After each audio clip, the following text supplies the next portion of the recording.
Hey everybody, welcome back to the Goose Block. Today we have special guest Goosebumps completionist, aka Horror FFA, on the channel to talk about the Scream franchise. Today we're ranking all 6 movies and also talking about possibilities for Scream 7. How's your night going today? Oh, it's going great. I was excited to talk about these movies. When I was franchise horror reviews a long time ago, I actually put out a ranking of these movies, and I took down those old videos, a majority of them because they're so dated. But I do have some updated thoughts, so it's about time that I put my thoughts on the internet again about these movies. And I'm kind of curious to hear what you have to say, since you're a younger um, viewer of these movies and grew up with them in a different time period than when I was a kid. These movies were still kind of new. Mm-hmm. I was 6 or 7; they were still coming out. The original three. So I don't know. Like, it's a weird thing to kind of compare notes on, but I think given what I do know about your specific ranking, we're actually not too far off at all. So Yeah, that should tell you that these movies are more timeless than people give them credit for. yeah, and you know, Scream was one of the big franchises that probably got me into not just slashers but horror as well. I think that the commentary of the first film really brought me and draw me to all the other slasher franchises that were popular in the 80s, like Friday the 13th. I saw these before that, actually, so I guess you can give this franchise credit for what's my favorite horror franchise. And I have nothing really else to say besides, yeah, it's kind of interesting. We have a younger part, we have an older part. Let's see how our rankings compare. Like we already said, not too different. So let's just get straight into this. How about we go into your 6th pick on the list? What is the worst Scream movie?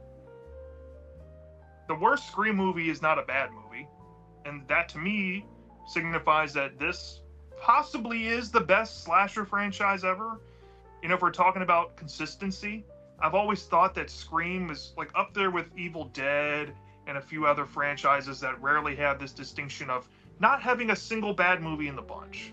Um, Now, I'm going to say this now. I guess my number 6 is a hot take, given majority of the fan consensus out there.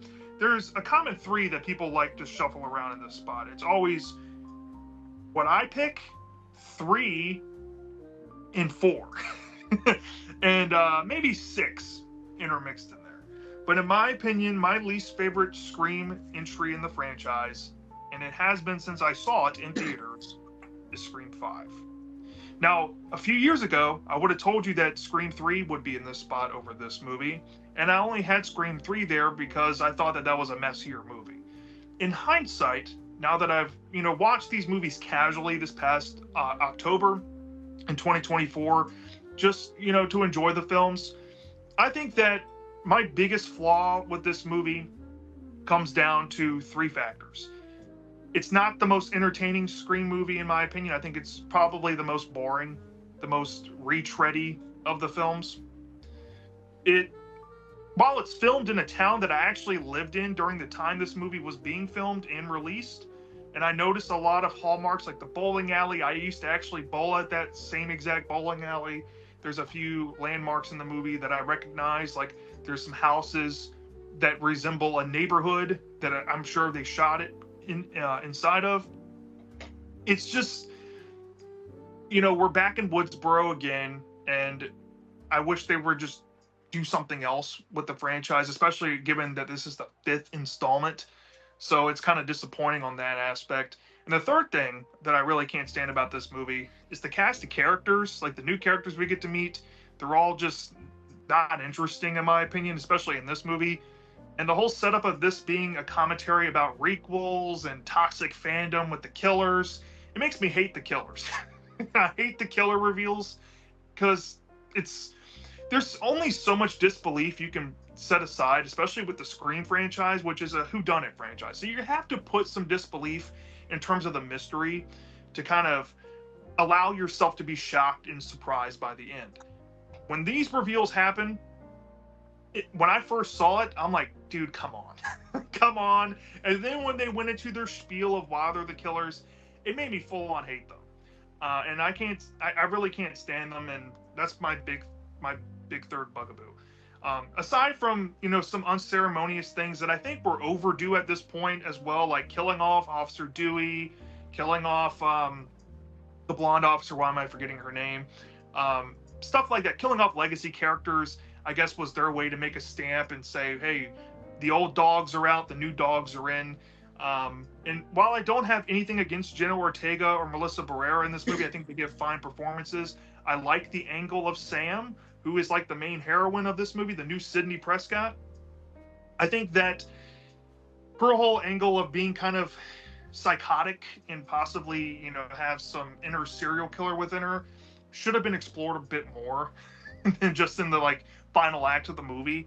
I think it would have been much more intriguing to have her as a possible ghost face instead of the other two, and we could have built on this secret that we as the audience kind of know for once in the franchise, at least one of the ghost faces, and we can kind of follow their evolution moving forward, that they kind of grow out of being a killer and grow to save people.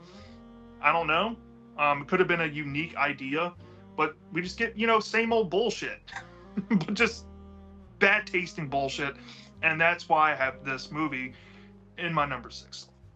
I'd probably give this a 3 out of 5 stars. Yeah, and shockingly enough, my number 6 pick is also Scream 5 or Scream 2022. I don't know. This is a movie that every time I watch it, it gets worse. And I can't really give you the answer as to why, but I find more and more bad stuff each time. And this kind of takes the, Star Wars new trilogy approach where you got, killing off a legacy character, which I think was the biggest mistake walking into this film because it immediately makes rewatches harder. Not just emotionally, but also because you don't want it to happen. You wish he was in future films. And I think that it's a mistake they should have learned from in Scream 3, where they have a TV setup with... I'm blanking on the name, but what's the guy's name in Scream 3 with the TV, and they got his face kind of saying stuff out of... I can't remember. Randy? Randy. When they killed off Randy in Scream 2, spoiler alert, you guys should know this if you're watching this video. I think in Scream 3 they immediately regretted it, and I think that it's shocking to me that in Scream 6 they didn't regret killing off Dewey. So Dewey being killed, huge misstep. I completely agree on the killers. I think they are easily the worst in the franchise, bar none. I think any of them I'd rather see more that are in the other films than these ones. And I think just in general, there's nothing interesting about this. The first time I watched it, I liked it because it was nice to see a new Scream movie. I mean, fuck, we hadn't seen one forever. And, it was around the time I was not really getting into the franchise, but it was only a few years after I first watched, the previous ones. So it was nice to see new material coming out in this franchise. But damn, is it disappointing. And it's not a film that I'd probably like to come back to anytime soon, given how I just continuously dislike it over time. So I don't know what I'd give this rating, but the one thing I'll say is it kind of flip-flops for me. Part of me wants to give it a 3, and part of me wants to give it a 4. The 4 is mostly because it's boring. And I say that because it's the same old. You kind of mentioned that. And I want to also give it a 3 just because I think the killers are horrible. It's one of the worst reveals I've ever seen in a horror movie. And it's sadly coming from this. And I think the commentary is easily the worst in the entire franchise as of now. So whatever rating you want to choose from me, 3 or 4, that's what I'd give it. So that's my number 6 pick. All right. I will say this before we move on about one last thing about Scream 5. Mm-hmm. Talking about the commentary about, toxic fandom and fans trying to, rectify the mistakes of bad entries and franchises, which in this franchise, mild spoiler, there is a in-universe movie series based on the events of the first Scream movie called Stab. And these toxic fans, as the movie calls them, are upset that Stab had a couple of shitty entries in the franchise. So they're trying to give new source material for the movies to use to make a new movie out of. It's so dumb. It's beyond dumb. And it takes away, in my opinion, what the first four were really good at. And that's keeping true to a vision of the original movie and them, you know, what was happening there. And this one just kind of just tried this new, you know, generation idea out, and I just don't think it really fits in this franchise. You could have tweaked it a little bit instead of making about toxic fandoms and fans wanting better entries in a franchise. You could have made an entry talking about how maybe they want to, you know, possibly live vicariously through these movies that they're watching, right? And you have to go back to the Scream 2 aspect with a certain killer there, that, you know, violence breeds whatever, and you see all that happen in the first movie, but you can expand on that idea that the first two movies didn't do with that in a much deeper way, given that these are actual horror fans of this in-universe franchise, not the fact that they're trying to emulate just movies that they watch. So I don't know, they could have just done that and been safe, but yeah, what we got was just thumbs down. Completely agree.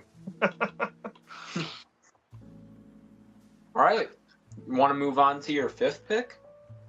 Yeah, let's go ahead and do that. So my number 5, I think arguably is the worst made, probably the worst written one, Wholesale. Not saying that it doesn't have its strong points to it, but this is a movie that I think has mildly grown on me. And I used to be way harsher on this movie. Years ago, I would have told you this was a bad movie. And then, you know, maybe like 5 years ago, I would say, hey, this is a decent movie. Now I think that it's decent, but I think it's a little bit of a notch above Scream 5. And my number 5 pick is Scream 3. Scream 3 had a production hell nightmare trying to get this movie made. I think they were trying to get it off the ground in 1998 or 99. And Kevin Williamson wrote the original script, and he had his own vision of what was going to happen. Well, then the Columbine High School massacre tragedy took place and took the nation by storm. And Miramax, owned by the Weinsteins, were absolutely afraid to go with the original Scream 3 direction. So they had to get a new guy named Aaron Kruger to come in and rewrite an entirely new script because Kevin Williamson walked off and decided, hey, I'm not going to be attached to this if you're not going to do the idea I want to. So they, last minute, went with this idea. They rushed into production. It's a sloppy movie. There's a lot of also anger-inducing moments that happens to certain characters in this movie. Like a certain character we got to know more of in Scream 2 specifically. And there's some weird plot holey stuff going on with the killers and how they're able to be in one place but also kill somebody simultaneously. You know, you got to look over the logic hurdles there. But given it all, given the silly moments like the Jay and Silent Bob random cameo, the Maureen Prescott random ghost vision that happens, it's never been implied, them trying to rectify the mistake they knew they fucked up on with Scream 2 by trying to bring Randy back, but now they have to use him on a fucking videotape because he's dead. There's no point in bringing him back because they already jumped the shark by bringing Dewey back, who everybody thought was dead and too. So, you know, a lot of hindsight issues show their ugly head in here. But I think this, you know, the reason why this has grown on me more is while I used to hate the killer and the big reveal of it, I think I like it more in hindsight. I think I like having a uber villain that's puppeteering basically the killers of the first two movies. That could be a spoiler, but you know, it's a different feeling result than your average Scream movie because there's really one person behind it all, and the answers we get are satisfying enough. And I weirdly like the Hollywood angle they go with here. Like they're kind of commentating on the making of films, and the in-universe franchise Stab is on its third installment, and they're talking about the idea of a trilogy, and the whole movie is playing on the idea of trilogies. Like there's when you have a big long-standing trilogy like in Star Wars, Emperor Palpatine's the big ultimate bad. It's not just Darth Vader. Well, that's what they're implying here, that there's a big ultimate bad above Stu and Billy. There's a big ultimate bad above the two killers from Scream 2. So I like that the movie's trying to commentate on that. And there's some surprisingly decent kills here for its time, even though I think this one is probably the most toned down of the Scream movies involving kills, because this was around the time where they were trying to pull back teen violence a little bit, and you could tell that they were kind of kind of in the same boat with Scream 2 in most aspects, where they were experimenting more so with adult kills and college age kids kills. But nonetheless, it's a different feeling Scream movie, right? It's one of a kind in this franchise, and like I said, it's grown on me. I'd probably give this movie maybe like a 3.25 out of 5 stars. If the cast was better, like the acting kill filler, the cast of Stab 3 in this movie were better, I'd probably rate it higher. But since they're forgettable characters, I'm just gonna stick it here. So there's that. Yeah, and crazy enough, once again, we have the same ranking here. So my number 5 is also Scream 3. I think that's not the original poster, but you get the idea. This is a movie that I once did not like. I remember watching ranking videos, because at the time when I was just getting into horror movies, I kind of got obsessed with ranking videos. And I remember seeing countless Scream ones, people saying it's the worst film. And I think that had a negative effect on my opinion, because every rewatch since, I've liked it at least a little bit more, to the point where I'd now say it's a fine movie. I don't think there's much that's that bad about it. What I struggle with is that there's not that much that's that good about it. Start off, I guess I'll just list off positives because they're easy to get out of the way. I like the killer in this movie quite a bit. I like it more than Mickey in Scream 2. Mm-hmm. And I think he's not even close to the killers in Scream 1, but he's almost there. Like, if he had potential, is the right way to say it. So I think he's a very good killer, good reveal too, although kind of confusing in a way. And then also, I think that the commentary on this movie is probably the best in the franchise, in my eyes. I mean, Scream 1 is classic when it comes to that category, but I think that this just really nails it when they're trying to talk about more serious stuff, or they're trying to talk about... I love the thing about the trilogies. Plus, there's some dark shit in this movie. It's pretty damn dark, but when there's negatives, I think that there's one big one. And for me, it's the fact that you have a movie franchise, talking about the whole franchise here, that is always based on like semi-realism, and talking about how this could happen. I mean, most of this stuff could happen, and I think that a lot of these movies are very intelligent in the way that all this realism is portrayed. And so when you have a movie that's quite dumb, in my eyes, it kind of doesn't work with the rest of the franchise. Like, if you watch all of these movies in a row, which I've done like 3-4 times now, Scream 3 sticks out like a sore thumb to me.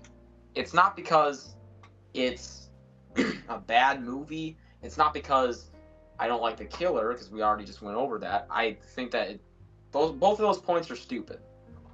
But saying that this movie is smart and based off of realism would blow my fucking mind, because there's a ton of shit that makes no sense. The biggest thing for me is the voice changer. Now, a lot of people don't talk about this, but the voice changer, when I first watched it, I was confused as shit. Because I saw the voice changer and I went, why is it trying to replicate the exact voice of somebody? Like, that's not possible, really. I mean, nowadays with AI and stuff it is, but this is 2000 we're talking about. This was way before that stuff was even kind of possible. And it sounded perfect. So first I was confused, then I figured out what was happening, and I think that it's the movie's biggest flaw, easily. It makes no sense, and it's part of the reason why I think that it's stupid as fuck. The first two movies, Scream 4 realized it was stupid and went right back to what the first two movies did. Scream 5 came out like a decade later. That shit even did what the first two movies did. And Scream 6 does what the first two movies did. So this is the only one that tried to be different. And it just had to be the dumbest concept possible. To the point where I think it was a grave mistake for the franchise, in my opinion. So, although not a bad movie, not really a good one either, I'm going to give it probably a 5.5 out of 10 this time. Almost leaning towards a 6, which would be kind of like a decent for me. But I think this is more just in the meh category because it has a few issues that are pretty big. So, yeah, I like that you brought up the voice changer because it's talked about still to this day in the fandom. And I think a lot of people just chalk it up that the movie had a lot of logic hurdles already inherent. So they used the voice changer to kind of be plot armor for who the killer ends up being, because it would help clear up in a lazily way in terms of the writing how they were able to fool certain people in the movie with certain phone calls and voices and all of that. When you think about it, it helps make that stuff make sense. But like you said, it's completely stupid because it's the only voice changer like it in the whole franchise. And why does this one mastermind puppeteer killer have this kind? But if he was pulling the strings with all of his other ghost faces, why didn't they have the same shit? Right? Yeah. So it's like, okay, well, I guess this is a thing now. And I think the movie kind of tries to chalk it up to being, oh, you know, they work in Hollywood, so they have bigger budget and bigger access to this type of shit. Okay. Well, we'll just roll with it. We'll just roll with it, Scream 3. Yeah. Yeah. All right. So now let's move on to our fourth picks. These, I believe, are different this time. Maybe. So let's see what yours is. So we basically have the same list, but I know that this is going to be different from your number 4 slot, and this is where we're going to differ. This movie to me, like this, my number 3 and my number 2, I would almost consider these three a three-way tie. Now, this one I've seen more than the other two, which should tell you this is an older movie. Sadly, my number 4 is Scream 2. Now, here's why I have it here, and I'm just going to be upfront about it. I think that this movie, in terms of the original trilogy, is probably the most infuriating one. Not saying that it's like just poorly made in some areas like Scream 3 is, but there's a lot of infuriating moments that happen in this film. And to be honest, I think personally, this film looks the cheapest of the whole franchise. Like, it just looks cheap. Like, it looks like they cut corners a little bit because this movie came out literally a year after the original.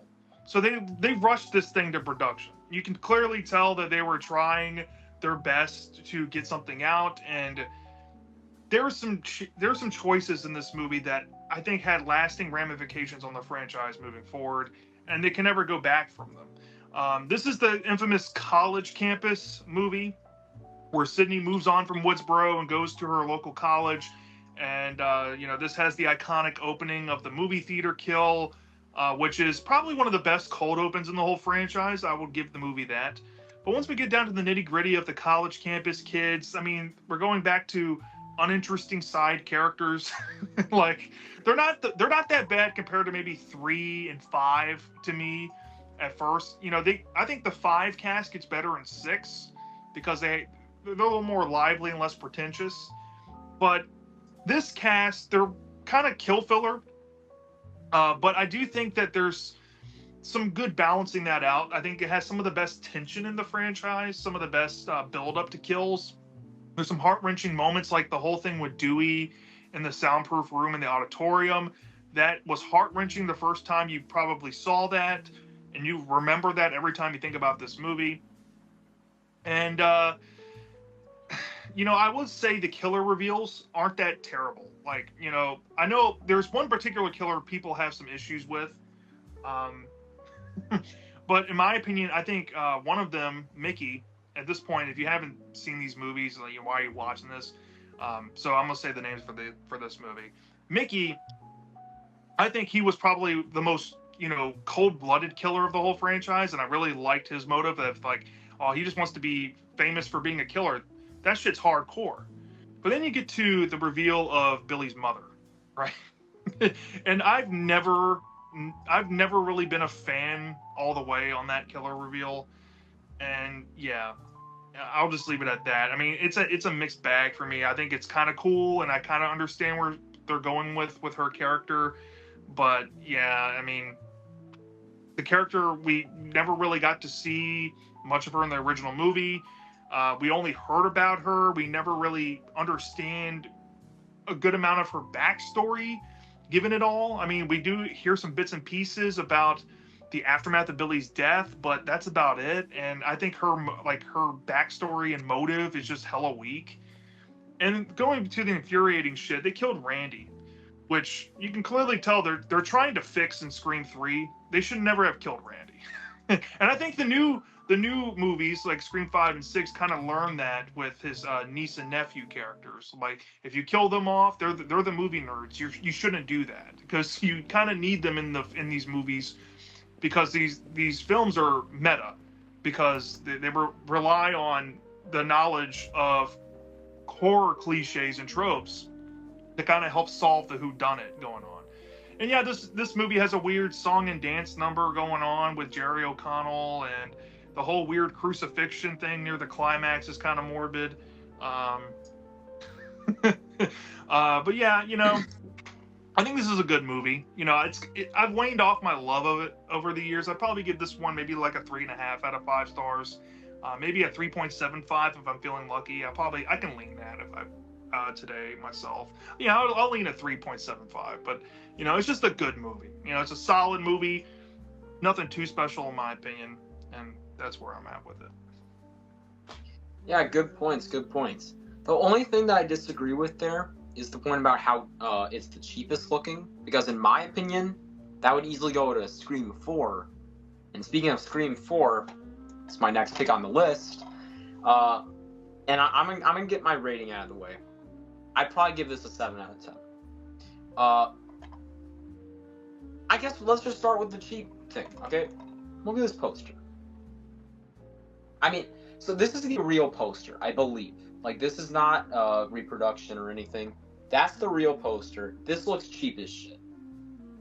And that's sad. This was the first thing I saw going into this. I saw this first buying the DVD. So what you got is kind of what do you call it? A revival movie of some sort. And I wouldn't even call Scream 5 that. I basically just call this one. Because this was coming out at a time where a lot of horror franchises were either getting, you know, remakes, or I guess if you want to call them reboots, but I honestly just call them legacy sequels. And I think some of them were very interesting. Not really in a good way. I don't think many of them are very good at all. And then some of them were really bad, like Return to Sleepaway Camp and such. But this movie kind of falls on the in-between. I think that it looks cheap as shit. I heard this comment somewhere, and I can't find it for the life of me. I was trying to find it before making the video. But somebody said once that this looks like a porno, and I can't help but say it does. So, there's that. And just the way it's shot is ugly. I don't like... There's a weird filter that's on in some scenes. I think it's stupid. The whole first kind of 10-15 minutes, the cold opening, if you will, is the worst in the franchise for me. But there's also good stuff here. Like, I think Sydney as a character is pretty damn good. Probably the best she's been since the first movie. I think Jill is an interesting character. but her companion is very dumb. I don't think he should be in that movie. And I've seen some other films he's in, and I hate to be that guy, but I don't think he's a very good actor. I think he does the job just fine, but having him as the killer was kind of weird. And, you know, you have Dewey almost dying again. It feels like a thing that's happening in every fucking movie. It feels kind of like a retread, a soft retread. Not nothing nearly as offensive as Scream 5. You can tell they still have ideas here, but it feels more like this is the film to please the fans, as like this will hold you over. Maybe we'll do some other stuff, which they did. You know, they made a TV show and such, which we might touch on later possibly, but I've never seen it. And what ended up happening, I actually just learned about this because of you, is that they were going to make more movies attached to this as like a trilogy, and it just never happened. So what you got here is this kind of one-off, kind of interesting early 2010s slasher film that doesn't really fit the rest of the franchise in my eyes, because I kind of view Scream as like there's two eras. You got the newer stuff, and you got the old stuff from the 90s and early 2000s. So this just doesn't really match the vibes or anything really that those other movies have, which is totally fine. I like that it's different, but it's a movie that I think is just kind of not boring, I can't even think of the right words. Just kind of feels uninspired to me. But there's still good stuff to be offered here, and I think that there's creative moments and there's good stuff that they added that, you know, maybe it's overlooked. I don't hear this one being talked about nearly as much as any of the other ones. I'd say this is probably the least talked about film in the franchise. I might be wrong on that, but I'm not that active in the Scream community. So, yeah, 7 out of 10. That's my fourth pick. Yeah, I'm going to say, you know, because I was in high school when this movie came out, I remember a lot of people's idea of the horror remake was like, horror remakes suck ass. And Scream 4 came out and literally made fun of the idea of a remake. And that's why I think Scream 4, as you'll see higher on my list, is probably one of the more on-the-nose commentary. And I think this is one of the few times that they absolutely nailed the mentality of horror fans with this stuff. Unlike Scream 5, for example, I think they were on the money about remakes sucking. And the whole, even the killer reveals coming down to it, is playing on the idea that this is a remake and they're trying to you know, remake the original and do it better. And the movie's telling you, no bitch, you can't do that, you can't do it better than the original. And I think it plays on that pretty poignantly, and in my opinion it has probably one of the best final acts. It's definitely one of the different feeling final acts you'll get in the franchise. It's nothing like you're going to see in other movies. But I think the reason why it is the way that it is because there was going to be carryover into the original idea for Scream 5 that just never happened. Mm-hmm. So, woulda, coulda, shoulda. But as a standalone movie, I'll get into that when I get to the movie. But as a standalone, like, little break in between the original trilogy and the new stuff, I think it's fun for what it is, and for its time, it came out at the perfect time, because I think it actually helped kill the remake era of horror. Yeah. It helped kill it for the most part. You're kind of right, actually. There isn't many horror remakes after 2012, so really, yeah. I mean, it helped kill it because it roasted it. Yeah, that's actually kind of nice. Maybe I appreciate it more now. So yeah. All right. Third pick, hit us with it. All right, my third pick is the most recent entry. I'll just get right into it. It's Scream 6. Here's the thing. I know this movie is probably the most divisive out there next to Scream 4. Like this, I think, like, you know, Scream 3 can have its, you know, mild defenders that will go to say this is one of their favorite sequels. You know, Scream 5 has a general audience fan base going on with it. But I see 4 and 6 getting deliberated on the most, like whether it's like actually good or actually bad. I'm gonna be upfront. Scream 6 is one of the most bold movies of the whole franchise. It sticks out for the setting being set in New York City. I think it has one of the best cold opens, if not the best, next to Scream 2. And that's saying a lot. Even though I think Scream 1 might be the most iconic and it's been used more in pop culture references over the years. But Scream 6, I think, has a lot of great going on for it, but it also has a lot of dumb shit going as well. And I think that's what holds it back. But yeah, we follow who is now deemed the core four, the carryover characters from Scream 5. I think they're easily better here. This is known as the Scream entry that has pretty much no Sidney Prescott in it. So this is the one and only time in the franchise that you're going to take a break from Sidney. So a lot of people probably like that up front, especially if they're getting on Sidney fatigue, especially if you're binging these movies. I did binge them the last time I watched this one. It was kind of nice getting to this movie at the end and not having to deal with Sidney for a movie. It was nice. And that in hindsight is a good thing about it. I think this has some of the best tense moments in the franchise, like the whole scaffolding, crawling on the ladder kill sequence was brutal. I think there's some aspects to the whodunit that makes it really fun, like bringing back Kirby into the mix from Scream 4. I think that was a really cool way to bring in some existing franchise characters that we hadn't seen in a while that are still around, that could be members of this new trilogy here. That I guess this was supposed to be the original second movie of an intended trilogy, and the Scream 7 that was supposed to happen after this movie never actually happened, which is a running gag in this franchise. But I like that Kirby's in the movie, and I think it has some of the more entertaining aspects that Scream can bring to a franchise. I think this arguably had the most open-ended suspects going on in the movie. Like, there's some obvious ones, but then there's some ones that kept you on your toes, and you're keeping a hawk's eye out on them. And I think that was really good for this movie as well. It had one of the more compelling mysteries. But at wholesale, I think where this movie falls apart is the final act. I like the lair of Ghostface. I think that's awesome. I like the museum of Ghostface. But the killer reveals, again, like Scream 5, I think just suck for the most part. And this is the only film in the franchise that has 3 killers revealed.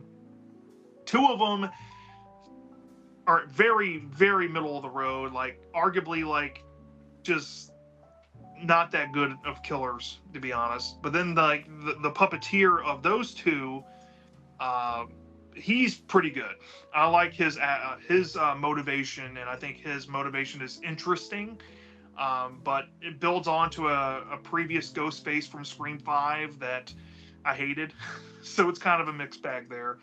And of course, we get more of Sam, played by Melissa Barrera, going into her, killer genes, and we see more of Force Ghost Skeet Ulrich playing Billy, more so than the first movie, and him trying to coach her how to tap into her killer side.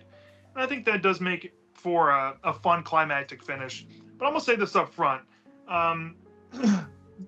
this one guy, I forget his name. This guy should be fucking dead, okay?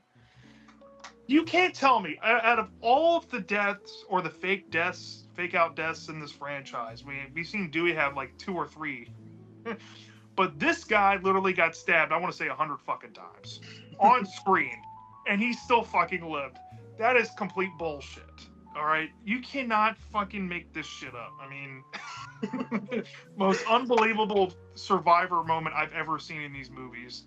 And a lot of fans are pissed off that he actually survived this movie, given how extreme it was, watching him fake die. So, yeah.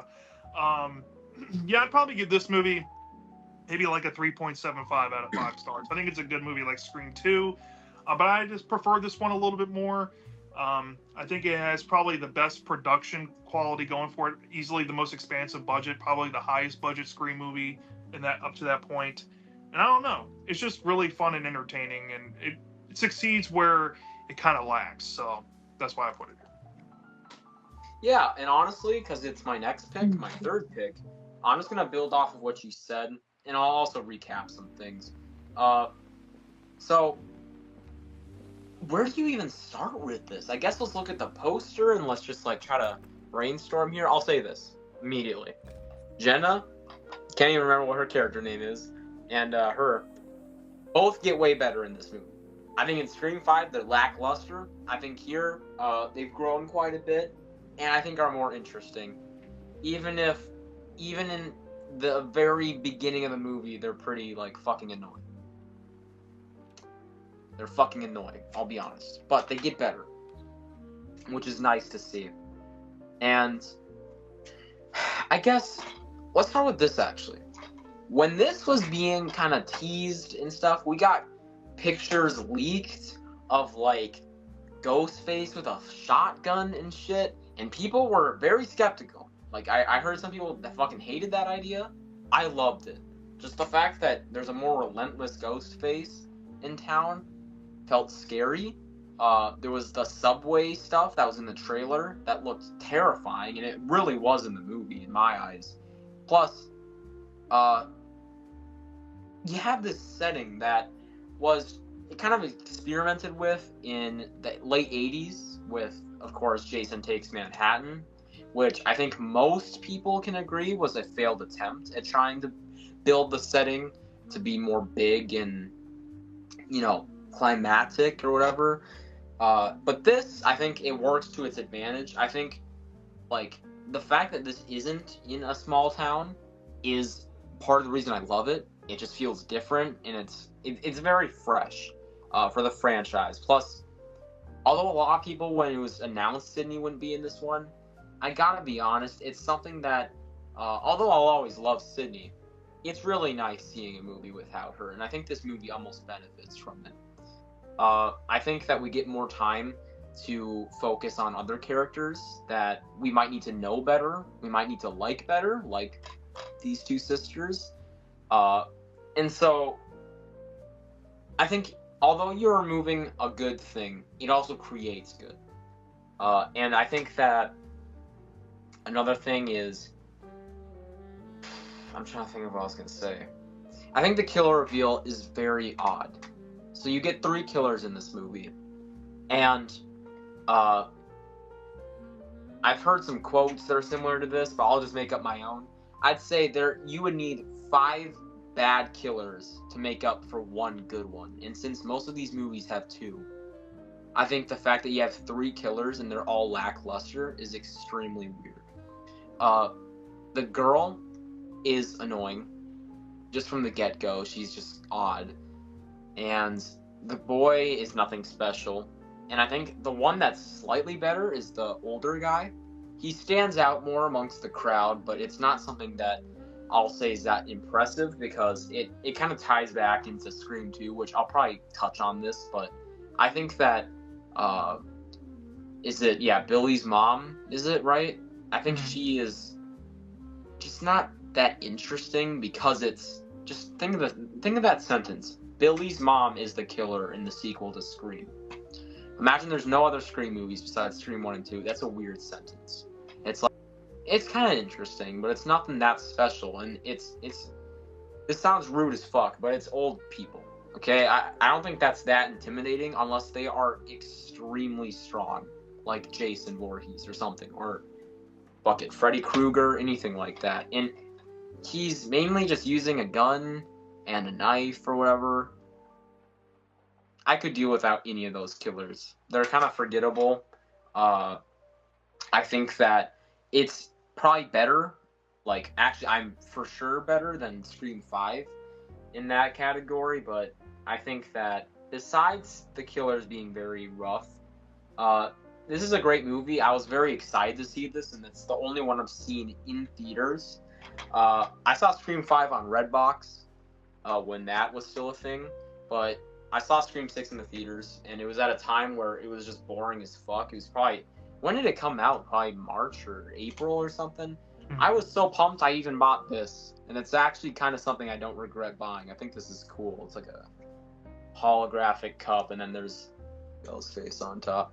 So it was fun watching that movie. Maybe I had bias because I was so excited, but I've seen it twice now, and I could see it maybe going up and down in the future, but I don't know. I like it a lot for what it is at the moment, and I think it's a good improvement on the huge city idea compared to Jason Takes Manhattan. So, my number 3. All right. One thing we'll add on this before we move on to number 2, about Scream 6 and the final act, when we see the Ghostface layer, building on that, all that collected memorabilia of Ghostfaces and past Ghostfaces was done by a previous Ghostface in the 5th movie, and he like collected this stuff, and his dad like enabled him and all of this, and allowed him to buy all this memorabilia because his dad was a cop. Mild spoiler, or I guess a major one. But he was able to look into like evidence and get in contact with the FBI, I guess, and get all this stuff to amass in this building. And it's so cool to see, and like in like a fan perspective, all this stuff displayed. And I guarantee you that if you've never seen Scream 6, but you've seen all the other movies beforehand, it's gonna blow your mind when you see this massive like Ghostface museum. I think it's very odd. And even the cold open is super different, because for the first time ever, it's a Ghostface cold open, but we see in the perspective of a Ghostface being hunted. So it's fucking gnarly. Yeah. I think it's honestly, like you said, I think Scream 2 is the best cold open easily. I think it's fucking terrifying. But Scream 6's is not far behind. I was extremely impressed when I was seeing it in the theater. So, yeah, definitely one of the better parts of the Scream franchise for me. So, yeah. Absolutely. All right. Number 2 picks. All right, number 2. I guess you already know what my number 2 is, and I think I already know yours, but I have Scream 4 as my number 2. Now, this came out when I turned 17 years old. This was my first R-rated movie I ever got to see, of age, to see it. And I hold a lot of nostalgia sentiment to this movie. I've already brought up a few points that I think I'll carry over here. I think this movie helped kill the remake era of horror because of how bad it roasted it. And I think that's a good thing. Now, when you look at this movie, maybe, you know, if you didn't grow up around that time, there are some dated things, like some dated webcams and headset gear that, you know, was very of its time. And there's, you know, some, I would guess, proto-social media things going on here. Like, I mean, you had social media back then, but it wasn't like it is now with apps and stuff. So there's some weird streaming things going on here, and them trying to document, you know, the new slangs going on in Woodsboro. And I will say this: the new cast of characters, I think, are honestly, in terms of new cast, up front, are probably the best introduction to a brand new cast since the first movie. I think all the teenagers in this movie have a distinct personality, and they're memorable, whether you want to remember them or not. Like Jill being easily the most memorable of the new teens. Then you have Rory Culkin's character, who ends up being the second killer next to Jill in the movie. He's memorable, and a lot of people like to say that he's one of the worst ghost faces. And I can see that. Like, it's very lopsided in terms of the ghost faces in this movie. You have like one really great one and then one really shitty one.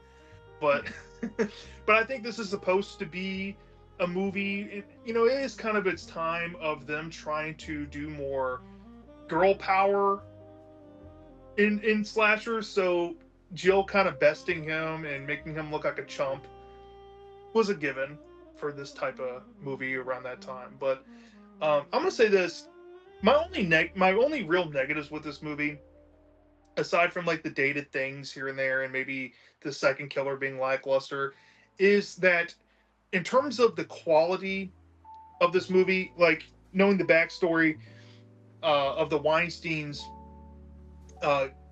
pretty much going with this movie instead of Halloween 3D. So it was between this or Halloween 3D. And they gave this movie a lower budget than, you know, what they were used to giving, because at this point, Dimension and what have you was kind of falling into dire, you know, financial stress. And Scream 4 came out with basically no word of mouth back then. Like, this sequel popped out of nowhere, essentially. And people were like, okay, I guess we got a new Scream sequel. And I remember at the time, people were like, why do we have a new Scream sequel? And this was supposed to carry over into a whole trilogy, but the Weinsteins kept hemorrhaging money and they never got around to making it. And I think this was actually Wes Craven's final movie he directed. I think. It could be another one. But this is like his either next to last or his last movie. And I think he did a good job.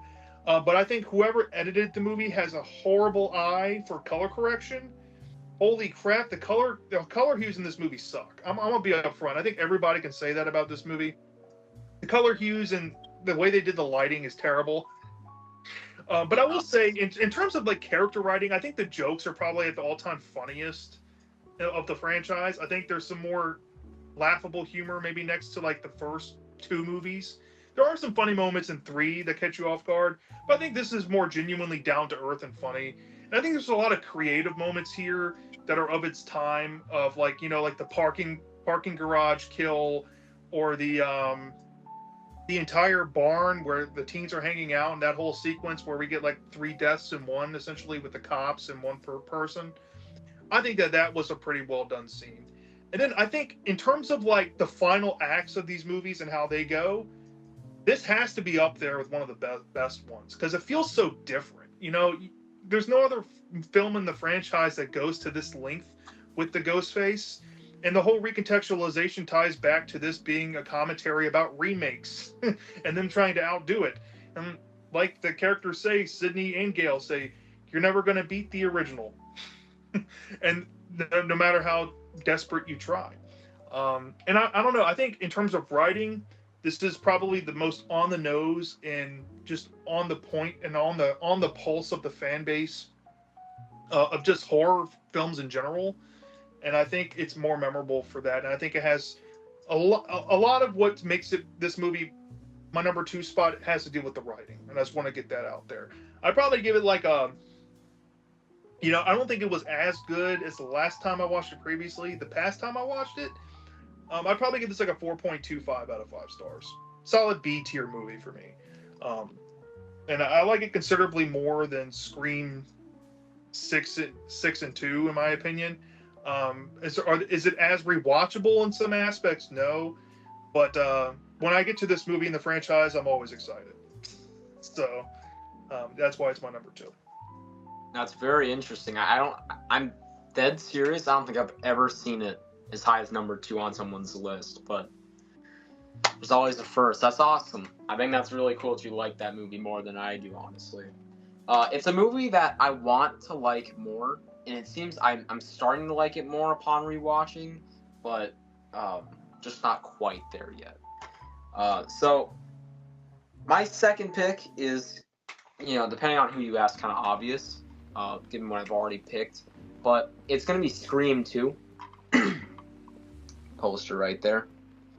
I think that this is, I mean, just down from the poster, you already got a gimmick where they have 2 faces this time instead of 1. I think that's always cool. Cold opening is probably my favorite scene in the entire franchise because it is terrifying beyond belief.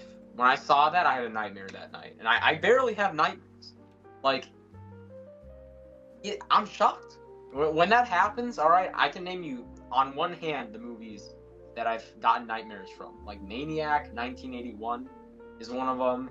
This one, probably a couple more. But it's shocking that movie did that to me. So, amazing way to start off. I think that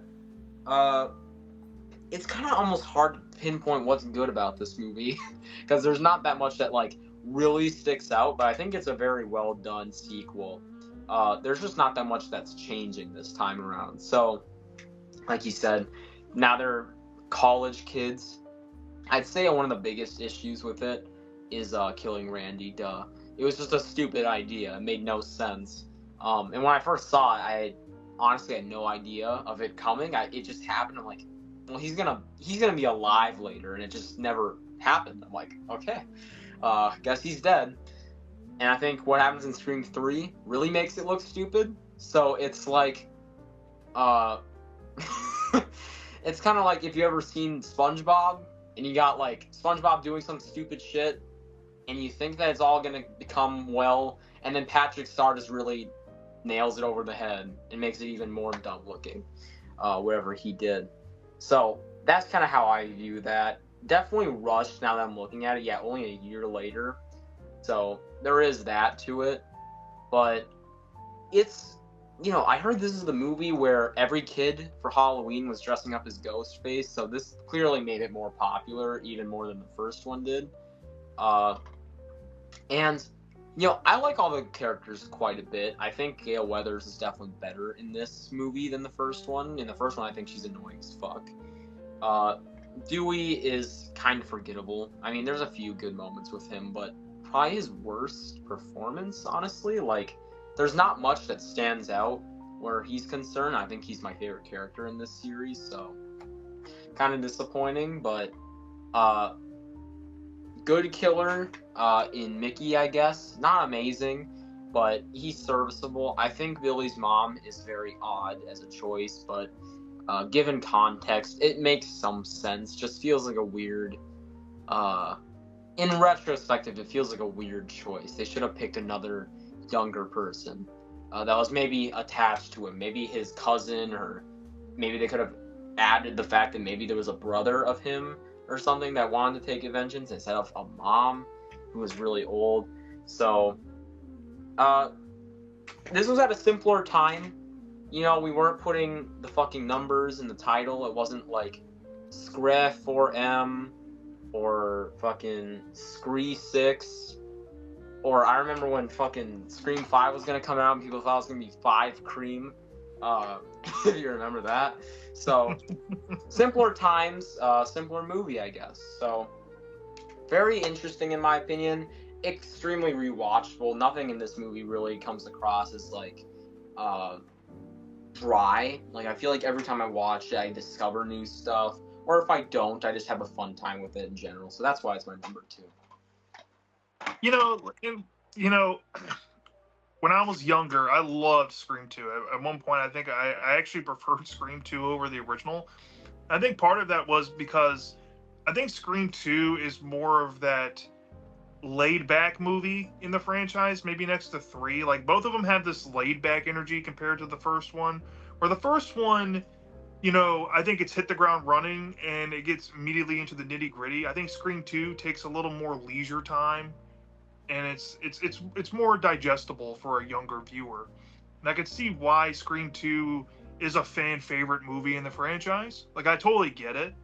I just think that, like I said in my issues with it when I put it in my number 4, I just don't think the movie has held up as well as some people think it does. For me personally, I just think that there's issues with the movie that I don't think really help the franchise moving forward, and I think, like I said, it has lasting ramifications on the franchise.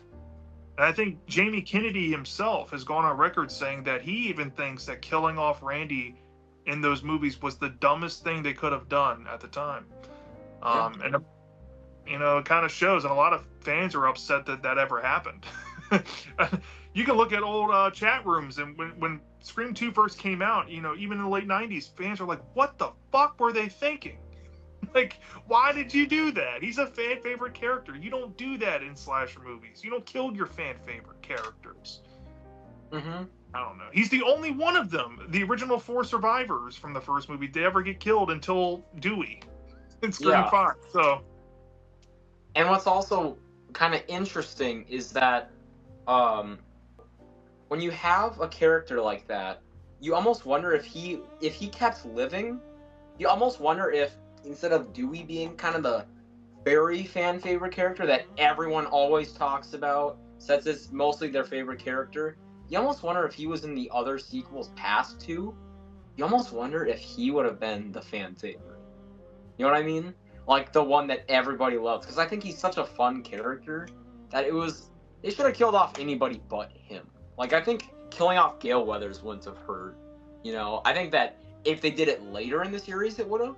But at Scream 2, nothing really would have changed in my eyes, but yeah. And the fact that they try to fake out the audience with Dewey also getting killed in 2, like, taking the two male characters out of the question, like, I can totally see people freaking out, like, holy crap, what's happening to our favorite characters? Because I think people love Dewey and people love Randy, Yeah. so like they didn't want to see either one of them die. So I think they knew at least to keep one of them alive. But if you ask me, given it all, I think the only reason why Dewey was killed in Scream 5 was because him and his actual former ex-wife Courtney Cox, who plays Gail, they were divorced, and I think there was some weird things where David Arquette didn't mind getting killed. He was like, I don't really want to do these movies anymore, so you can kill me. And it's sad, but I think that's really what happened there. But Yeah. I think in hindsight they should have kept Randy over Dewey. That's what I've always believed. I think that would have made a lot more sense. I don't think you really need Dewey.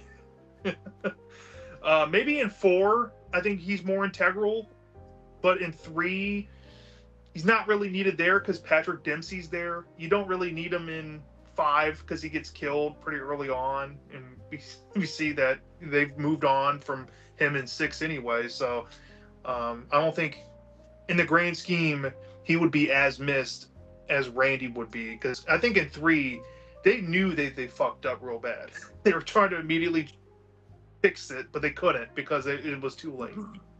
Or you can just take my approach and say kill Gail Weathers instead of keeping her as the only remaining survivor of the first movie at this point of time. I guess Sydney is too, but oh wait, one more point. I don't know why I forgot to say it. Scream 2 is the scariest in my opinion. So I've always thought that. Not just the cold opening. I think there's a lot of really creepy scenes in here that are very well done. Like the car scene is probably the scariest scene in the franchise.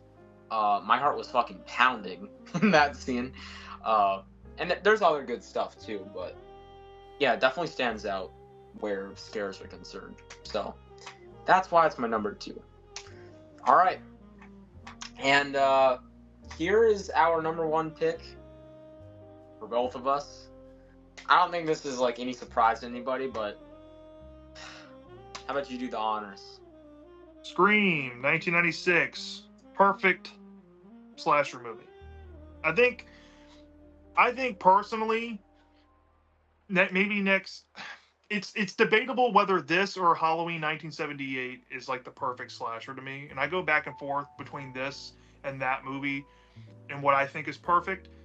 I will tell you this: I think Scream unequivocally is the best slasher ever made. It's the most, I think, the most important one next to Halloween 1978. It's the most important because for the time that this came out, slashers basically was dead and straight to video fodder. This brought it back to cinemas. This brought it to mainstream. And besides Art the Clown, name a slasher icon from the past 30 years since the mid-90s to be a slasher icon. Name one. Ghostface is the only one. Ghostface in this movie here revolutionized what a slasher could be. As a matter of fact, this movie was so pivotal that there was a slew of copycats for years when the slasher craze was brought back. I Know What You Did Last Summer, Valentine, the list goes on. They're all trying to emulate what Scream was doing. And a lot of it did kind of feel like it, but it just didn't have that recipe. And that recipe was Kevin Williamson, the writer and creator of Dawson's Creek, and a very experienced teen writer, an avid movie fan, cinephile, horror movie fan, the list goes on, teaming up with Wes Craven, who at that point was kind of coming out of a slump in his career in the mid-90s. And this movie kind of rejuvenated him. And this movie also put Dimension on the map, really. And Dimension was known for straight-to-video fodder. And it's a fun fact about this movie. They actually considered making this a straight-to-video movie at one point. But the only reason why it didn't go that way is because I think one of the big producers at Dimension they came on set one day, they're like, we should chance this and put it in theaters, see what happens. Sure enough, it made a splash. It made a boatload of money. When this movie came out on home video, I think this broke, at the time, Blockbuster's video rental records because everybody heard about it. And it became like an overnight sensation, and they literally rushed Scream 2 out because of this success. This movie's fantastic from start to finish. It's an expert commentary about what makes horror slashers work. And it's so meta, it's so 90s as well, but that's what makes it charming. That's what makes it smart and intelligent. And in my opinion, it plays on the classic cliches and tropes that were started with movies like Halloween and Friday the 13th, which were getting stale and boring by this movie. And this movie knew exactly what to do to make them interesting again. It took slashers back to the roots of their giallo days, proto slashers, and they made it more of a whodunit again. They wanted a mystery. You know, in the 90s, people were into mysteries and thrillers. They are trying to combine mysteries and thrillers with slasher movies, and it works spectacularly. Sidney Prescott might be the most popular final girl of all time. Name another besides Laurie Strode that's as popular as Sidney Prescott. I mean, Neve Campbell literally is synonymous with this franchise because of how iconic her character is. The Killers, Stu and Billy, Matthew Lillard and Skeet Ulrich, fantastic performances, chilling performances, I should say, as these two psychopaths who are obsessed with horror movies and wants to essentially make their own real-life horror movie to get some revenge. And we get a lot more in-depth motive from the Killers than your average Scream movie here, especially with Billy. And you feel his pain about how he believes that Sidney's mom tore apart his family and ruined his life, and how he hates her and hates her mom. That's why he killed her and all of this. And this has lasting ramifications for the rest of the franchise, as this character helped spawn a future character, Sam. He was influenced by a future character who ends up being Sidney's half-brother, Roman, right? So, I mean, without this movie being as great as it was, we never would have gotten the franchise. Now, a lot of people do say, did Scream ever need a franchise? If you took all the sequels away, would that affect this movie whatsoever? No. But a lot of people also will tell you that the sequels do not take anything away from this movie still. If anything, I've seen some people say that the reveal of Scream 3 kind of takes away with their original thought about this movie, and I can kind of get that. But majority of people still say that this movie's a masterpiece. And I can tell you up front, and I don't say this often in horror, that I think this is a masterpiece. For what it is, it's one of the most influential horror movies ever made. That's why it's number one. It's fantastic. Yeah, and honestly, the way I view it is it's like, I mean, just imagine, okay? Imagine it's like the mid-90s, okay? And this movie comes out, okay? This is a slasher movie. Something that hasn't really been popular since, I'd even go as far to say the mid-80s. The late 80s had some decent success with, like, some of the bigger names, but nothing was really climbing the charts as this would. This is like a perfect combination of just really all that people love about horror movies, and especially slashers, as we all know. But it's also like they got an incredible cast to work with. I think that there's not a single like thing in this movie that should be removed. They don't miss a beat. I think that this is quite possibly the best slasher story. I don't know if I'd say it's the best of all time. I'd probably have to still hand it over to Halloween, or possibly even Black Christmas, but I think this is definitely in the top 3.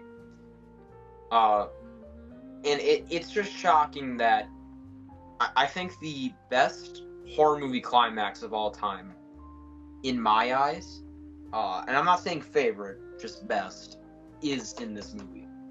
Because I think that it's so, like, it's so memorable, it's so lasting, that, like, every time I watch it, it never really becomes, like, less scary. I always just, like, really envision in my head that this is, like, a real event, and it's scary as fuck. It's like, it's a movie that, I guess it's a climax that really leaves an impression on me, and I think it's insanely well done. Like, one of the most scary fucking moments in all of cinema, maybe, is the climax of this movie. I think there's tons of scenes, I mean, just from the opening, that show that this movie has got serious balls, too. Like, this isn't just another slasher movie. You can tell they were trying to do something with this. The fact that this actually became a hit and wasn't just a cult movie later on in time that maybe got some random sequel in the 2010s or whatever, and this was actually a huge hit from the get-go, is kind of a blessing to horror, and you can tell it is because every fucking slasher franchise at the time, even non-slasher franchises, noticed how good this movie did and tried to take the success away from it and make sequels to older franchises. Like, this is around the time where, like, H2O came out and Bride of Chucky. And although there's interesting things about those movies, I don't think anything can ever quite match up to what this did. Like, it's, in my opinion, the, like, almost epitome of what makes horror movies great. So, yeah. Scream 1996, incredible. I'd probably give it a 10 out of 10. It's just undeniably an incredible film. So, that's why I have it where I have. I know a lot of slasher fans. They always go back and forth between these three movies. It's Halloween, Nightmare on Elm Street 1, and Scream 1996. Like which one of the three is the most important slasher ever? Of course, I think Halloween 78 is arguably up there because, you know, it was essentially the one that put slashers on the map, like mainstream wise. You know, you had Texas Chainsaw Massacre, you had Black Christmas, you had Psycho, you had all these movies that came out, you know, beforehand. But without Halloween, the the monster psychotic killer that's essentially given all the plot armor you can think of would never have happened the way it did. So that's an important movie. Nightmare on Elm Street changed the game. It kind of evolved slashers just from being some dude in a mask to being a more cerebral character within themselves. And then, you know, Chucky came after Freddy, and then you had these killers that actually talked, right? So people fell in love with that. And then you have Ghostface from Scream, who is a completely grounded real life killer. They're just psychopaths, right? They're not these monsters. They're not these impenetrable forces. They can be killed. But what makes them scary is that they completely shed their humanity and they wear these masks and they change their voices and they stalk these people because they get sick enjoyment out of it. And we see in their monologue that they're just obsessed with horror. They build their MO around horror movies to get the most effect in trying to scare people. And that makes you think, like, how sick are these people? Like, holy crap. And it evolved slashers from being just this dumb fun thing where you go watch a monster kill a bunch of teens to watching kind of the same thing happen, but it's the concept has evolved because you have the mystery and you have the whodunit and you have the whole thriller angle thrown into it more so than your average slasher. And in doing so, you're able to characterize characters more and build up suspects, and it makes the movie more intriguing. And each and every time you watch this movie, you can pick up little itty-bitty clues every time you watch it about the killers. And you can see these mannerisms like, hey, Stu did this at the fountain. That looks suspicious. Oh, the way that he and Billy were talking to Randy at the video store. That's very suspicious and on the nose. But it shows you how much care was put into the movie and how the people knew that the more people watch this movie, they're going to be more and more obsessed with it. So I had to tip my hat to them. I mean, they really pulled off the impossible. And I think in a lot of ways, Scream tops Halloween 78.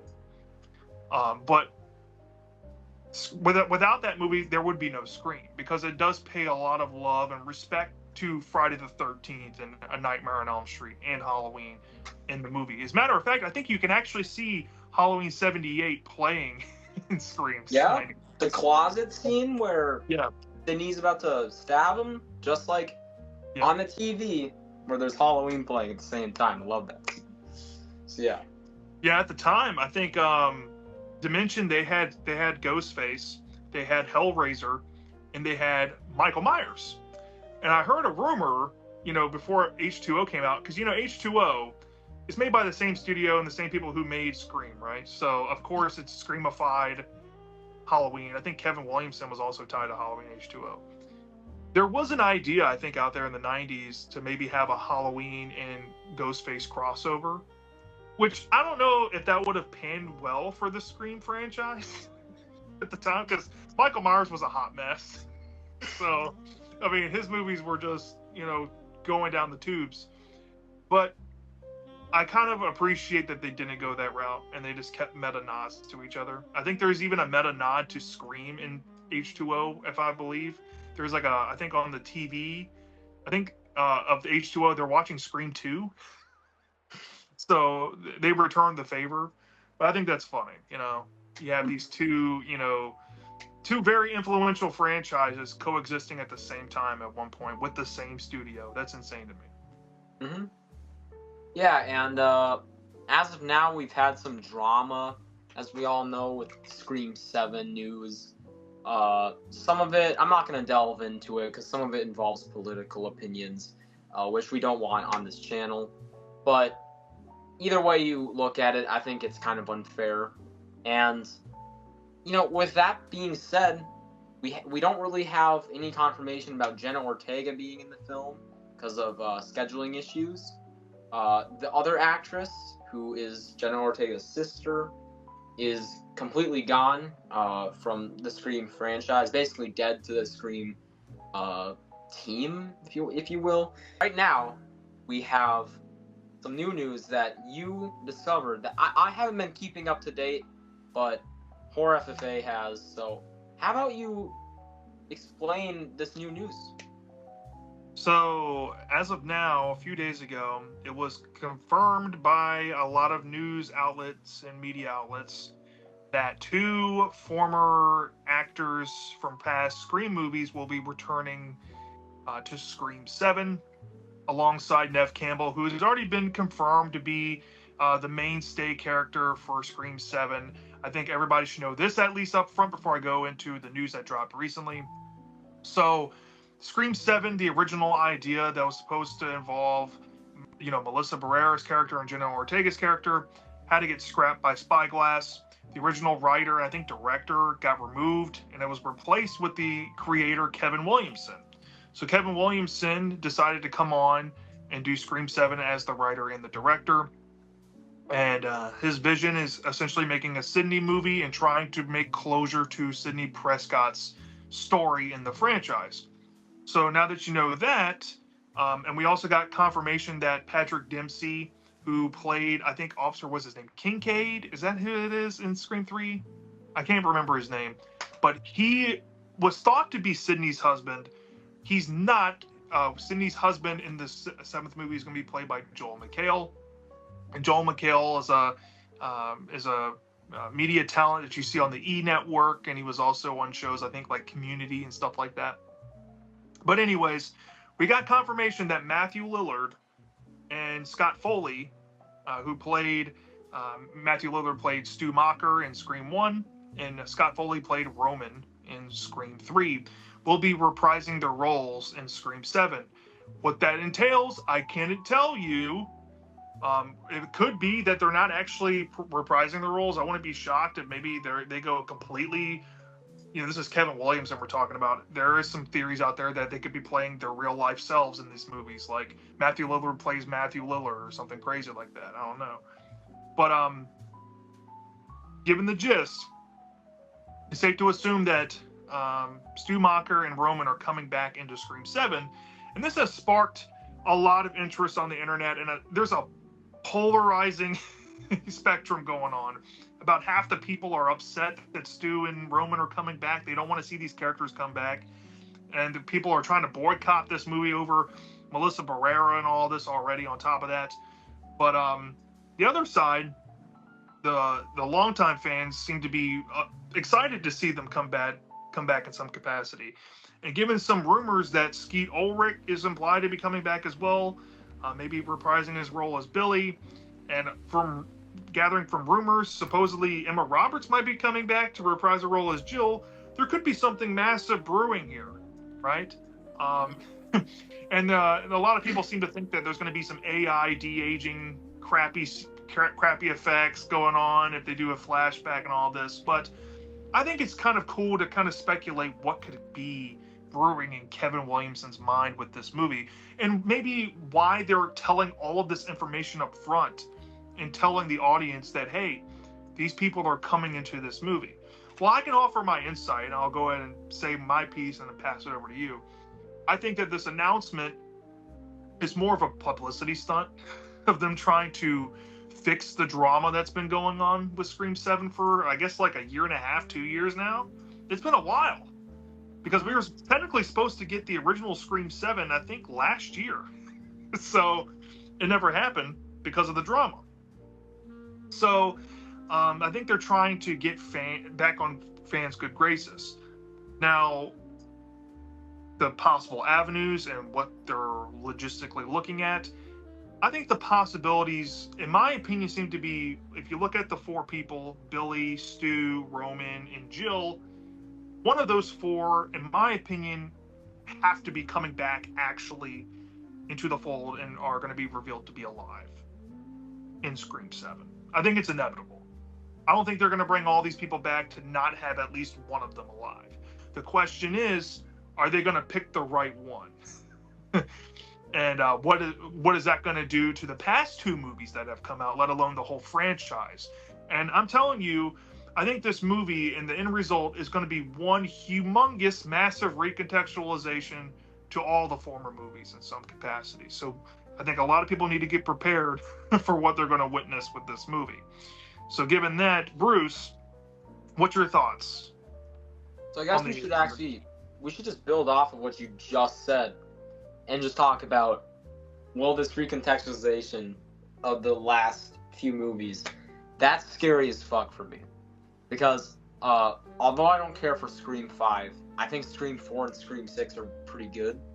So I don't know if they're gonna try to ignore Scream 4 at all, but Scream 6 is definitely gonna be kind of annoying, because it's like, what was the point of Scream 5 and 6 if we're gonna have a new franchise, a new installment in the franchise that's just kind of pulling an H2O or another Halloween 2018, you get the point. And I think that although it's cool to see all these old cast members coming back, it kind of freaks me out if they're actually going to pull it off in a somewhat interesting way. Because I think one of the biggest things you need to do with, franchises is have old characters and newer ones. Unless there's a couple movies I can name that don't need that really, but it's few and far between. And I guess if they're trying to end the franchise as a whole, it would make sense as to why they're just trying to finish off what is still left of the old cast members if they're bringing them back, which is obviously, if I have to guess, it's for a little thing called money. And I think that some of them make sense, some of them don't. I guess bringing back Sydney is kind of obvious. I think everyone thought she would be coming back for Scream 7 just because after the tweeting drama, it was like, what do they have left? Fucking nothing. Unless Gale Weathers is going to be your MC of the movie. So, got Sydney back. It's kind of nice to know you got a one-break movie. And then, as far as Roman goes, it's a good character, but who the fuck cares? It's Roman we're talking about. It might be interesting. It's hard. And I think that the fact that Jill might be coming back, that is the one that I think has the most potential. But I also don't know if I really want Jill to come back, as it feels like a very Scream 4 early 2010s character that belonged in that movie and kind of stays in that movie. So we could have her come back. We could have any of these characters come back, for Christ's sake. Who cares? I mean, at this point, I kind of view the Scream franchise as shattered glass. With what has happened recently, it's a fucking nightmare. It's like trying to super glue a bunch of fucking, like, sledgehammered, tiny little pieces of glass out of, like, a mirror or something. Like, it's never gonna be perfect. So, if I had to guess, this next movie will be extremely lackluster either way you cut it. If it isn't, that's awesome. But, I kind of have my doubts. Especially given the news that has just come out lately.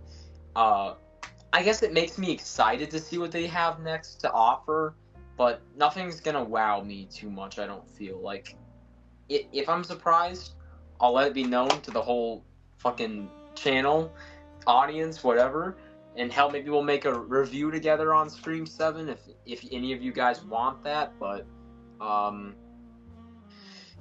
I gotta be honest, I don't think it's gonna turn out that great. So I think that's what I think. Scream 7's already kind of doomed, but when I say doomed, I mean like it's already set up itself that people are going to go in with preconceived notions about it. There's 3 different types of notions you can take. There's the people that are trying to boycott the movie and are probably going to go hate watch it just to relentlessly bash it no matter how it turns out, even if it's good and they want to pretend that it's not because they hate what it stands for, or they hate Spyglass, whatever. You're going to have those camp of people just talking shit about it.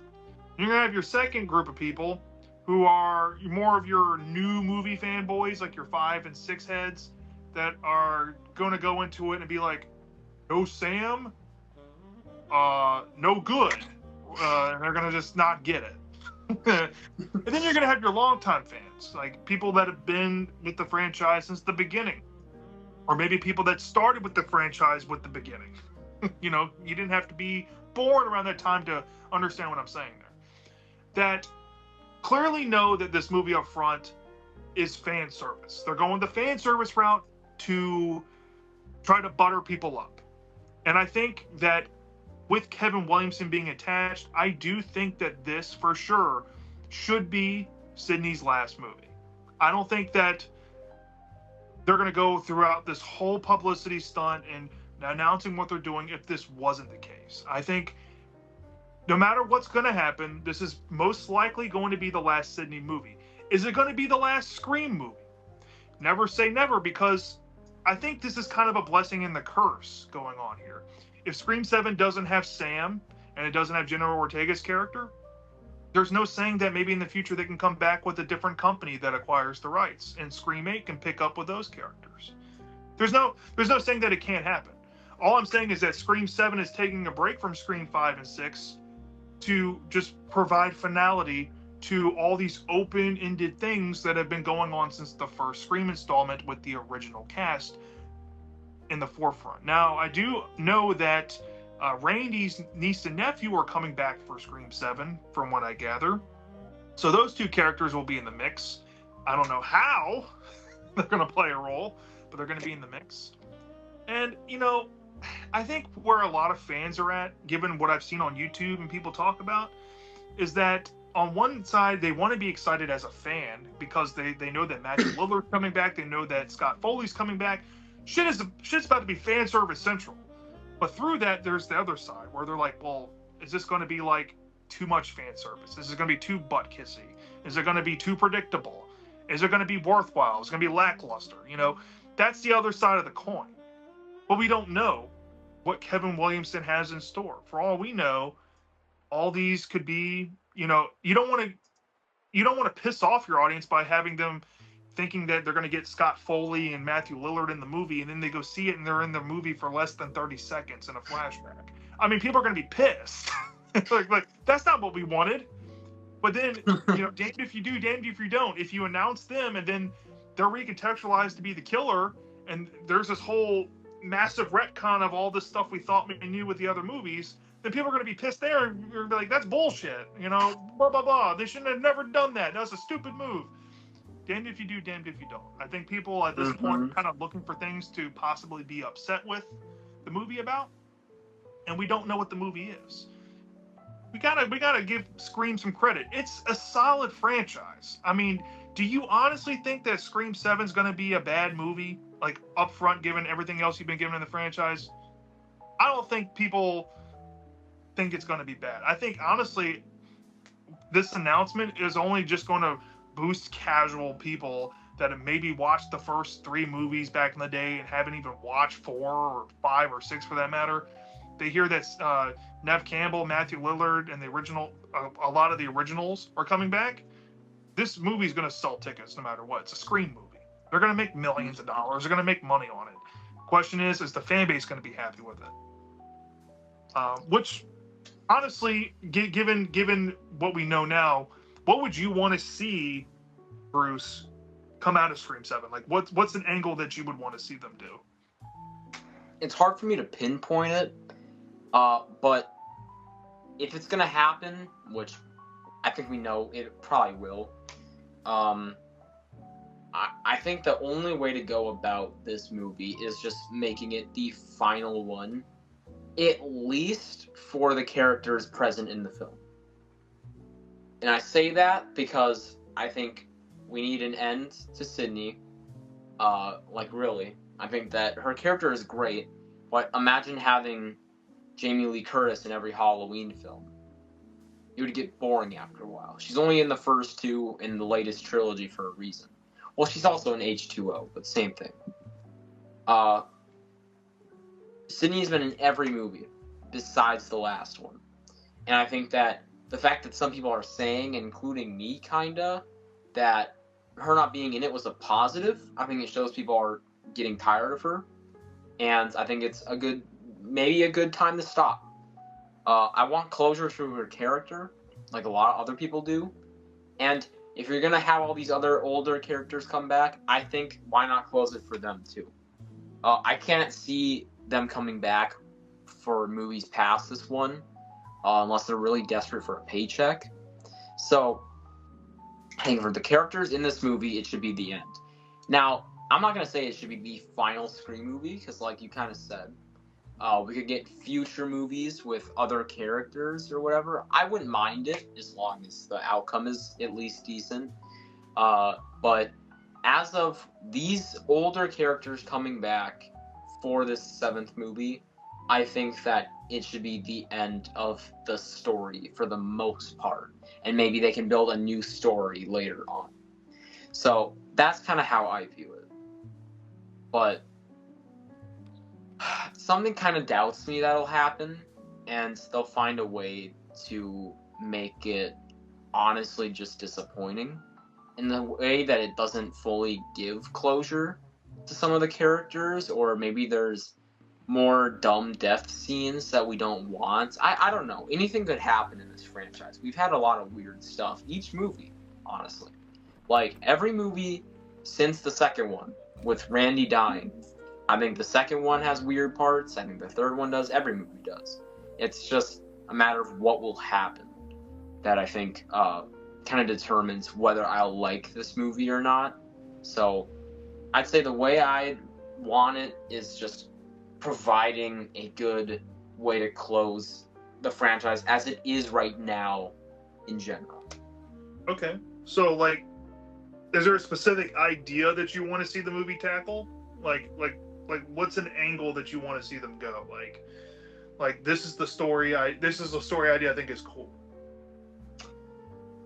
I mean, I wish I could tell you, but because of what we got in the last movie, which I thought was quite different, I almost wonder if they're going to go for something more different. With maybe not even just setting, but just the way the story goes about, which I think Scream 6 did very well, where I think that they use the setting to their advantage, and it kind of messes with the story a bit. Maybe we can have something like that again, except don't make it fucking ridiculous. Like, I don't want to see the characters travel to fucking the Amazon rainforest. And, like, you know what I mean? But, like, have something fun and interesting. Don't have it set in just a small town. Keep it interesting while also trying to go back to what made those first 3 movies great. Right? Hell, even the 4th one. We can have stuff that was like the 4th one, but once again, spice it up. You don't want to have the same movie over and over again. So I don't know if that answers the question, but besides that, there's nothing else that I could really pinpoint that's like, I wish they'd do this. Because I'm just so unsure about any of the details, since we don't have that much at the moment, that I can't really say what I'd really like. I had an idea back. This was right after Scream 6 came out. I made an old video called My Idea for Scream 7. And I've since taken that video down. But my original idea was to have a dual perspective movie where you have Sydney in one location on one side of the country and then the core four on the another side of the country dealing with their own ghost face. And somehow by the end, the ghost faces are connected and there's possibly a retreat because Stu Macher's family's rich. You see where I'm going with this. Is that one of the ghost faces is Leslie Macher, who is Stu Macher's sister, and the other one is Stu Macher, who's disfigured from the television set, and he's been living a quiet life, disfigured and disabled, where he was basically sent off by his family to protect him from being put in jail. And the whole angle was that Leslie Macher is doing the heavy lifting for Stu because she thinks that the whole Woodsboro slayings that happened in 96 and how it spawned these movies have ruined the legacy and the name of the Macher family. And she feels in herself that she has to deal with the weight of Stu's decisions, and it's made her crazy over time because everybody hates the Macher family. Everybody thinks that they're a terrible family, and you know, this has real life consequences. These movies have real life consequences on the people they're basing these stories from, and this is her perspective. So I think that's a good way to commentate on, you know, bringing the franchise back to realism, is that while slasher movies like Scream are obviously things of fiction, in the in-universe movies that Stab became, that's been a thing since the second movie of the franchise and is constantly referenced in all the other movies, is that these movies have glorified slasher villains, and her brother is an actual slasher villain. So I think that they can still kind of salvage this idea. If they're going to bring back any character, a lot of people are already predicting from a mile away it's going to be Stu Macher. But if you're going to make it be Stu, you're going to have to try to humanize him a little bit and build onto his character that we got to know a little bit of in the first movie.